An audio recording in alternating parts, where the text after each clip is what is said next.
يا أيها الذين آمنوا استجيبوا لله وللرسول. إن الحمد لله نحمده ونستعينه ونستغفره ونعوذ بالله من شرور أنفسنا ومن سيئات أعمالنا من يهده الله فلا مضل له ومن يضلل فلا هادي له وأشهد أن لا إله إلا الله وحده لا شريك له وأشهد أن محمدا عبده ورسوله. Ensuite, le Cheikh Mohammed ibn Abdul Wahhab al-Najdi rahimahullah ta'ala dit ودليل الاستعانة قوله تعالى إياك نعبد وإياك نستعين وفي الحديث إذا استعنت فاستعن بالله. Donc la preuve concernant la demande d'aide réside dans la parole d'Allah subhanahu wa ta'ala, c'est toi seul que nous adorons et c'est toi seul dont nous implorons l'aide. Ainsi que dans le hadith, si tu demandes de l'aide, demande-la à Allah subhanahu wa ta'ala. La personne a recours à la demande d'aide soit pour l'accomplissement d'un bien ou le repoussement d'un mal. Et celle-ci se divise en différentes catégories. La première est de demander l'aide d'Allah subhanahu wa ta'ala. Il s'agit d'une demande d'aide qui est accompagnée d'une totale humilité de la part du serviteur envers son Seigneur, tout en lui confiant la gestion des choses et en ayant la conviction qu'il suffit à satisfaire cette demande. Cette forme de demande d'aide ne doit être vouée qu'à Allah subhanahu wa ta'ala, seul, sans associé. Et la preuve à ce sujet réside dans le verset et le hadith authentique mentionné par l'auteur. Aussi, lorsqu'Allah subhanahu wa ta'ala dit dans le verset Iyyaka na'budu wa iyyaka nasta'in, c'est toi seul que nous adorons et c'est toi seul dont nous implorons l'aide, c'est comme si Allah subhanahu wa ta'ala nous avait dit en dehors du Coran, n'adorez rien d'autre que moi et n'implorez l'aide de personne d'autre que moi. Ceci démontre donc l'interdiction de vouer l'adoration à un autre qu'Allah subhanahu wa ta'ala, ainsi que l'interdiction d'implorer l'aide d'un autre qu'Allah subhanahu wa ta'ala. Bien évidemment, selon la définition que l'on vient de lui donner, c'est-à-dire lorsque cette demande d'aide est accompagnée d'une totale humilité, tout en confiant la gestion des choses et en ayant la conviction qu'il suffit à satisfaire la demande. L'exclusivité de ce type de demande est déduite du fait qu'Allah subhanahu wa ta'ala a placé le terme désignant celui qui est imploré, Iyyaka, c'est toi seul, avant le verbe désignant l'acte lui-même, Na'budu nasta'in, que nous adorons, dont nous implorons l'aide. Or, la règle dans la langue arabe est que mettre en avant un terme qui devrait être en postposition indique la spécificité et l'exclusivité de celui-ci, comme nous l'avons déjà évoqué dans différents cours précédents. Taqdim ma haqquhu ta'khir yufidu al-hasr wal-qasr. Par conséquent, vouer cette catégorie de demande d'aide à un autre qu'Allah subhanahu wa ta'ala est une forme de polythéisme majeur, excluant de l'islam celui qui s'en rend coupable. Aussi, certains savants disent que la demande d'aide d'Allah subhanahu wa ta'ala est la meilleure invocation du serviteur. De même, ils ont dit qu'Allah subhanahu wa ta'ala a précisément cité la demande d'aide dans ce verset, malgré que celle-ci soit comprise dans le terme adoration qui est cité avant, par rapport à son importance et parce que l'adoration ne peut être réellement réalisée qu'avec son aide. C'est-à-dire quand on voit dans le verset qu'Allah subhanahu wa ta'ala il nous dit wa iyyaka nasta'in, et c'est toi seul dont nous implorons l'aide, en réalité ici Allah subhanahu wa ta'ala l'a mentionné, malgré qu'avant il ait mentionné l'adoration qui englobe justement la demande d'aide, de par l'importance de cette demande d'aide et parce qu'en réalité l'adoration elle-même ne peut être réalisée qu'avec l'aide d'Allah subhanahu wa ta'ala. Donc ce verset cité par l'auteur démontre que l'adoration ne peut se concrétiser que lorsqu'elle est accompagnée de l'aide d'Allah subhanahu wa ta'ala. Aussi, parmi les preuves à ce sujet réside, on peut trouver donc le hadith de Mu'adh ibn Jabal radiyallahu anhu, lorsqu'il a dit que le prophète sallallahu alayhi wa sallam l'a pris par la main puis lui a dit Ya Mu'adh Wallahi inni la uhibbuk, usika alla tada'anna fi duburi kulli salat an taqul Allahumma a'inni ala dhikrika wa shukrika wa husni ibadatik. Lorsque le prophète sallallahu alayhi wa sallam lui a dit: ô Mu'ad, par Allah je t'aime, puis je te recommande, ô Mu'ad, de ne jamais manquer de dire à la fin de chaque prière: ô Allah, aide-moi à t'évoquer, à te remercier et t'adorer comme il se doit.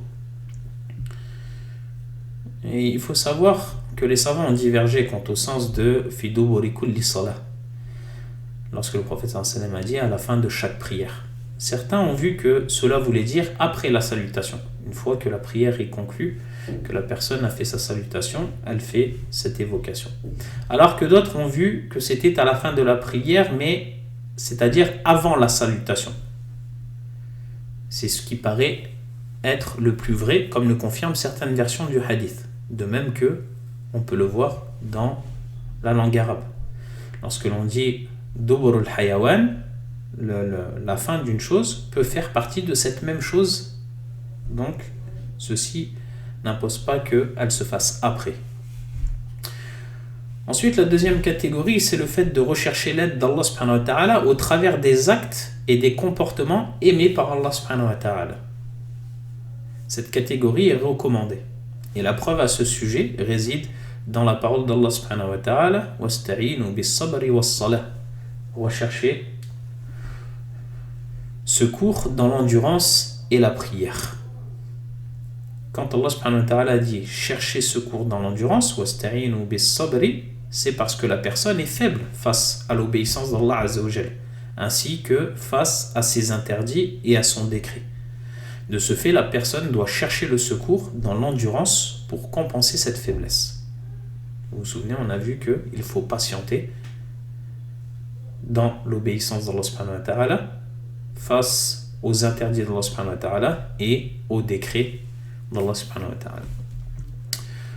Ensuite, la troisième catégorie est de demander l'aide d'un être vivant pour une chose qu'il est capable d'accomplir. Et ça, c'est les conditions à chaque fois que l'on mentionne lorsque c'est autorisé. C'est-à-dire que la personne doit être vivante, elle doit être présente et elle doit être en capacité d'accomplir ce qui lui est donc demandé. Cette forme de demande d'aide va dépendre, ou du moins le jugement de cette forme de demande d'aide va dépendre de la chose à accomplir. C'est-à-dire, si cette chose est un acte de bien, alors il est permis de demander de l'aide et il est recommandé à celui à qui est fait cette demande d'y répondre. Car Allah subhanahu wa ta'ala nous dit: wa ta'awanu 'alal birri wat taqwa. Entraidez-vous dans l'accomplissement des bonnes œuvres et de la piété. En revanche, si la chose à accomplir est une mauvaise œuvre, il est alors interdit de demander de l'aide pour sa réalisation. Tout comme il est interdit à celui à qui est fait cette demande d'y répondre. En effet, Allah subhanahu wa ta'ala dit dans la fin du verset: wa la ta'awanu 'alal ithmi wal 'udwan. Et ne vous entraidez pas dans le péché et la transgression. Enfin, si cette demande d'aide concerne un acte permis, alors cette demande est permise. Tout comme il est permis d'y répondre, en plus du fait que celui qui y répond pourra être récompensé pour avoir fait le bien, en fonction de son intention. Répondre à cette demande devient donc un acte recommandé, car Allah subhanahu wa ta'ala nous dit: wa ahsinu inna Allah yuhibbul muhsinin. Et faites le bien, car Allah aime les bienfaisants. Ensuite, la quatrième catégorie est de demander l'aide d'un être vivant, présent, mais qui est dans l'incapacité de répondre à cette demande. Cette demande n'est que futilité et ne sert à rien. Comme par exemple le fait de demander à une personne faible de porter un objet lourd. Cette demande ne rime à rien. Et la cinquième et dernière catégorie est le fait de demander l'aide aux morts, de manière absolue, ou aux êtres vivants pour une chose invisible qu'ils ne peuvent atteindre. Cet acte est une forme de polythéisme majeur qui excommunie la personne sans rendant coupable. Car cette demande ne peut émaner que d'une personne convaincue que cet être a un pouvoir occulte sur la création. Ensuite, le cheikh nous dit: wa dalilu l'isti'ada qawluhu ta'ala qul a'udhu bi rabbil falaq قُلْ أَعُوذُ بِرَبِّ النَّاسِ. La preuve concernant la demande de protection se trouve dans la parole d'Allah Azza wa Jal, dit « Je cherche protection auprès du Seigneur de l'aube naissante », ainsi que dans sa parole dit « Je cherche protection auprès du Seigneur des hommes ». Al-isti'ada, c'est la demande de protection. Et la protection correspond, elle, au fait de s'orienter, de se tourner vers autrui. Et cette demande de protection ne se fait que contre un mal. Car en arabe, on utilise le terme « a'oudhu » avec un « aïd » lorsque l'on veut fuir une chose dans laquelle il y a un mal. Alors que l'on va utiliser le terme « aloudhu » avec un « lem », le fait de recourir, lorsque l'on demande quelque chose dans laquelle il y a un bien. Ainsi, celui qui demande protection se met sous la tutelle de celui qui l'implore et s'attache fermement à lui. Et il faut savoir qu'il existe différentes sortes de demandes de protection. La première, c'est la demande de protection que l'on formule à Allah subhanahu wa ta'ala seul, sans associé. Elle implique la dépendance totale du serviteur envers son Seigneur. Le fait de le prendre pour appui, d'avoir la conviction qu'il suffit comme protecteur et que sa protection contre toute chose est parfaite. Les preuves à ce sujet sont les deux sourates citées par l'auteur. Surat Al-Falaq, l'aube naissante, et Surat Al-Nas, les hommes. Aussi, dans les 3 premiers versets de Surat Al-Nas, réside la preuve de la répartition de l'unicité en 3 catégories. On retrouve l'unicité de la Seigneurie, Tawhid al-Rububiyyah, dans la parole Qul a'udhu bi rabbin nas, dit je cherche protection auprès du Seigneur des hommes. Puis l'unicité des noms et attributs, Tawhid al-Asma'i wa Sifat, dans la parole Malikin nas, le souverain des hommes. Enfin, l'unicité de l'adoration, Tawhid al-Uluhiyyah, dans la parole d'Allah Azza wa Jal, Ilahin Nas, Dieu des hommes. Ainsi, nous voyons que les savants n'ont pas divisé l'unicité en 3 catégories aléatoirement, ou d'après leur propre personne, comme certains s'attachent à le dire et le faire croire, mais plutôt d'après l'analyse des textes du Coran et de la Sunna authentique. Et le premier à avoir évoqué cette classification de l'unicité est Abu Yusuf Ya'qub ibn Ibrahim al-Ansari, qui est décédé, lui, en l'an 182 de l'Hégire.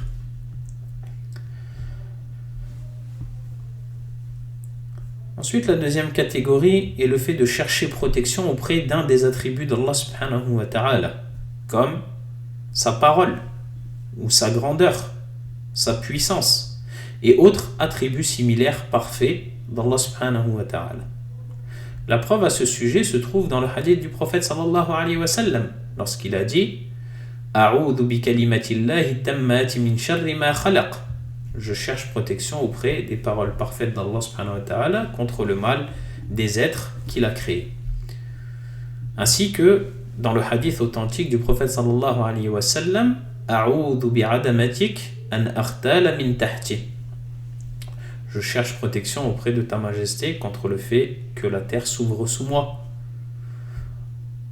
Aussi, le hadith du prophète sallallahu alayhi wa sallam pour l'invocation contre la douleur, lorsqu'il a dit A'udhu bi'izzatillahi wa qudrati min sharri ma ajidu wa uhadir. Je cherche protection auprès de la puissance et le pouvoir d'Allah contre ce que je ressens et appréhende. De même que le hadith du prophète sallallahu alayhi wa sallam A'udhu biridaka min sakhatik. Je cherche protection auprès de ta satisfaction contre ta colère. Et lorsque le verset قُلْ هُوَ الْقَادِرُ عَلَىٰ أَنْ يَبْعَثَ عَلَيْكُمْ عَذَابًا مِّن فَوْقِكُمْ أَوْ مِّن تَحْتِ أَرْجُلِكُمْ, lorsqu'Allah subhanahu wa ta'ala dit il est capable, lui, de susciter contre vous, d'en haut ou de dessous vos pieds, un châtiment. Le prophète sallallahu alayhi wa sallam implora Allah subhanahu wa ta'ala en disant les paroles suivantes A'udhu biwajhika. Ô Allah, je cherche protection auprès de ton visage. Ensuite, la troisième catégorie est le fait de demander la protection à un mort ou à un être vivant absent, incapable de protéger qui que ce soit. Cette catégorie de demande de protection est une forme de polythéisme majeur qui excommunie de l'islam la personne qui s'en rend coupable. Allah subhanahu wa ta'ala nous a dit وَأَنَّهُ كَانَ رِجَالٌ مِّنَ الْإِنسِ يَعُوذُونَ بِرِجَالٍ مِّنَ الْجِنِّ فَزَادُوهُمْ رَهَقًا. Or, il y avait parmi les humains des mâles qui cherchaient protection auprès des mâles parmi les djinns, mais cela ne fit qu'accroître leur détresse. Ensuite, la quatrième catégorie est le fait de chercher protection auprès d'un élément capable de protéger, qu'il s'agisse d'un être humain, d'un lieu ou autre. Et cela est permis. La preuve à ce sujet est le hadith du prophète sallallahu alayhi wa sallam lorsqu'il cita les troubles. Le prophète sallallahu alayhi wa sallam nous a dit Man tasharrafa laha tastashrifuhu wa man wajada malja'a aw mu'ada falyu'ad bihi. Donc quiconque voudra s'immiscer dans les troubles se verra englouti par eux, et que celui qui trouve un refuge ou un abri aille y chercher protection. Et d'ailleurs, le prophète sallallahu alayhi wa sallam a spécifié cet abri et ce refuge lorsqu'il a dit après, donc, فَمَنْ كَانَ لَهُ إِبِلْ فَلْيَلْحِقْ بِإِبِلِهِ, que celui qui possède un troupeau de chameaux le rejoigne. Non. Aussi, nous trouvons dans le hadith dans lequel il est dit qu'une femme appartenant à la tribu des Bani Ma'ouzum, parmi donc les gens de cette tribu, il y avait une femme qui avait volé. Et dans cette tribu de Bani Ma'zoum, le prophète sallallahu alayhi wa sallam, après, a demandé à la faire venir. Lorsqu'elle est venue, elle cherchait protection auprès Salama radiallahu anha.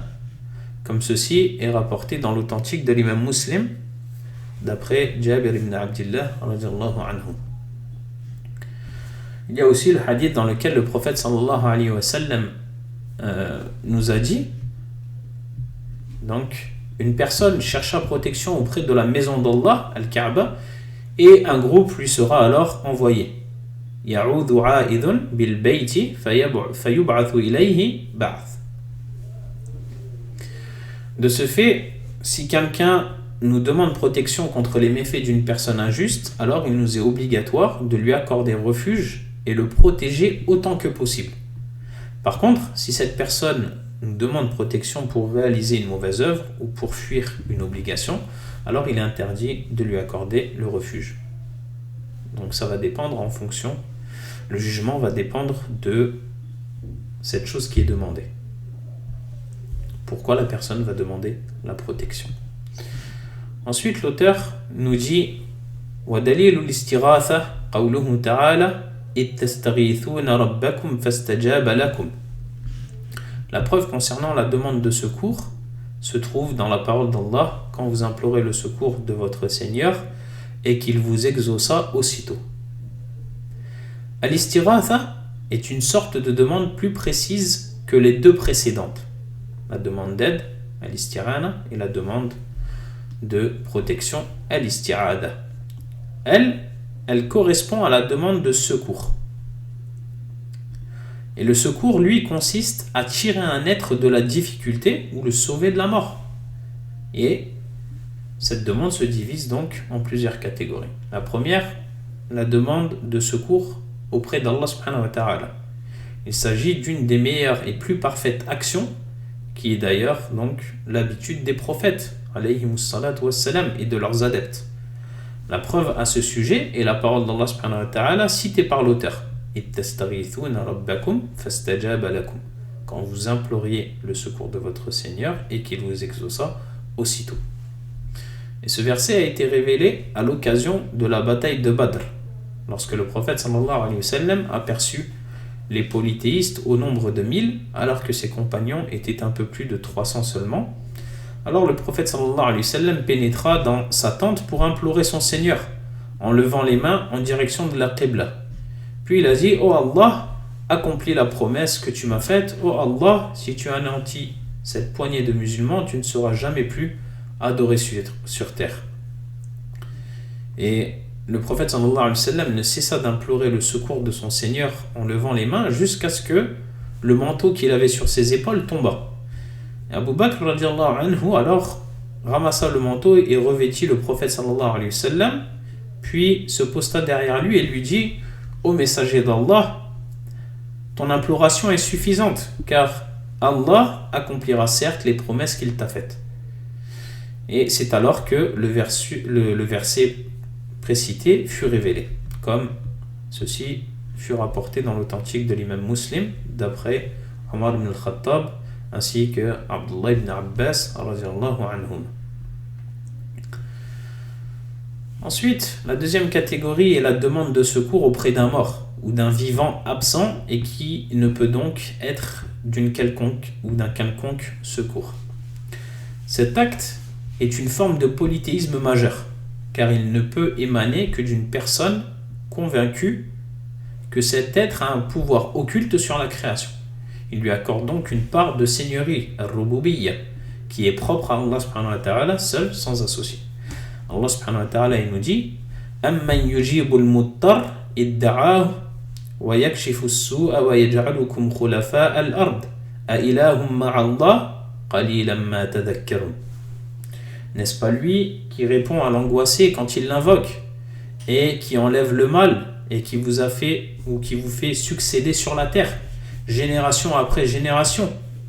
Y a-t-il donc une divinité avec Allah? Mais vous ne vous rappelez que rarement. Ensuite, la troisième catégorie, c'est la demande de secours auprès d'un être vivant pour une chose qu'il est capable d'accomplir. Ceci est permis au même titre que la demande d'aide. Al-isti'ana.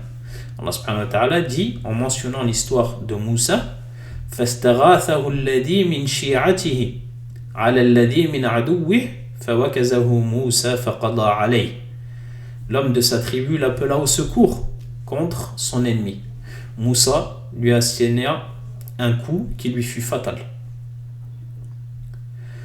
Aussi, il y a une preuve à ce sujet dans le hadith dans lequel est racontée l'histoire d'Ibrahim alayhi salam lorsqu'il laissa son épouse et son fils Ismaïl près de la Kaaba avec un sac de dattes et une outre pleine d'eau alors qu'il n'y avait personne à la Mecque, comme il n'y avait pas d'eau. La mère d'Ismaïl se mit à allaiter son fils et à boire de cette eau jusqu'à ce que l'outre se vida et que son petit Ismaïl alayhi salam eut soif.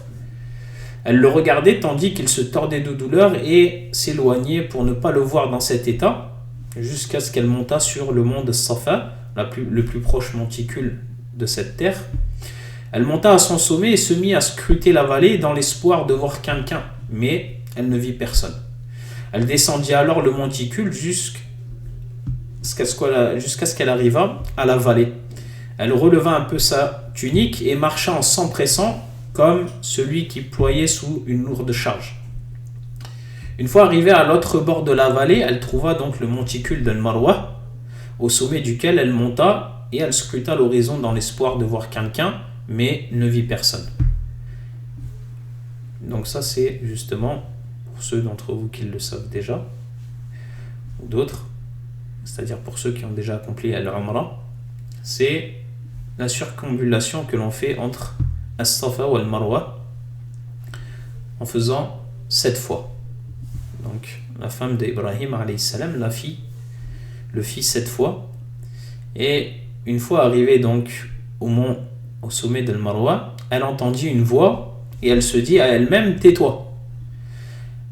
Elle dressa à nouveau l'oreille et entendit encore la même voix. Elle dit vers l'endroit d'où venait ce bruit: maintenant que tu t'es fait entendre, aurais-tu de quoi nous secourir? C'est alors qu'elle vit l'ange Jibril qui se mit à fouiller la terre avec son talon jusqu'à ce que l'eau apparut. On voit donc l'autorisation de demander donc secours auprès d'une créature vivante et qui est capable donc d'accomplir cette demande. La quatrième et dernière catégorie est la demande de secours à un être vivant qui est incapable de secourir, mais sans pour autant croire que cet être a un pouvoir occulte. La personne donc, qui demande secours à cette personne, elle ne croit pas que cet être-là à qui elle fait cette demande a un pouvoir occulte. Au contraire donc de la catégorie numéro 2 que l'on a citée. Comme par exemple le cas d'une personne qui est en train de se noyer.